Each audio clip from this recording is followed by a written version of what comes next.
మా వదినికి ఒకసారి heart attack వచ్చిందంటే ఆ గుండె నీరసపడిపోయిందనే లెక్కర. ఇంకా మనం ఏవేవో చేస్తూ ఉంటే ఆ గుండె మరి కాస్త నీరసపడిపోయి పైకి పోయే ప్రమాదమే ఉంది.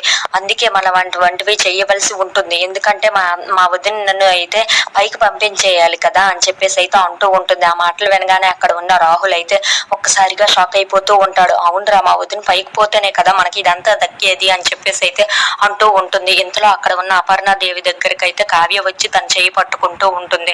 ఇంతలో అక్కడ ఉన్న అపర్ణ అయితే మెలకువగా లేచి అయితే, ఏంటి కావ్య నువ్వు వచ్చావా ఇక్కడికి అని చెప్పేసి అయితే అంటూ ఉంటుంది. ఆ మాటలకు అక్కడ ఉన్న కావ్య అయితే, అవునత్తయ్య, మిమ్మల్ని ఓదారుద్దామని, మీకు కొంచెం ధైర్యం చెప్దామని ఇక్కడికి వచ్చానని చెప్పేసి అయితే అంటూ ఉంటుంది. ఆ మాటలు వినగానే అక్కడ ఉన్న అపర్ణాదేవి అయితే, నువ్వు నాకు చెప్పే ఓదార్పు ఏంటి, నువ్వు నాకు ఏమీ చెప్పవసరం లేదు, నువ్వు ఇక్కడి నుండి వెళ్ళిపో అని చెప్పేసి అయితే అంటూ ఉంటుంది. ఆ మాటలు వినగానే అక్కడ ఉన్న కావ్య అయితే ఒక్కసారిగా షాక్ అయిపోతూ ఉంటుంది. ఇంతలో అక్కడ ఉన్న కావ్య అయితే, ఈ ఇంట్లో మీకు ఓదార్పునిచ్చేదానికైనా ధైర్యాన్ని ఇవ్వడానికైనా నేనే ఉన్నాను అత్తయ్య అని చెప్పేసి అయితే అంటూ ఉంటుంది. ఆ మాటలు వినగానే అక్కడ ఉన్న అపర్ణాదేవి అయితే, నువ్వు నాకు ఓదార్పుని ఇవ్వవసరం లేదు, నాకు ధైర్యాన్ని ఇవ్వవసరం లేదు, ఇక్కడ నుండి వెళ్ళిపో అని చెప్పేసి అయితే అంటూ ఉంటుంది. ఆ మాటలు వినగానే అక్కడ ఉన్న కావ్య అయితే ఒక్కసారిగా షాక్ అయిపోయి ఉండిపోతుంది. If you like this video please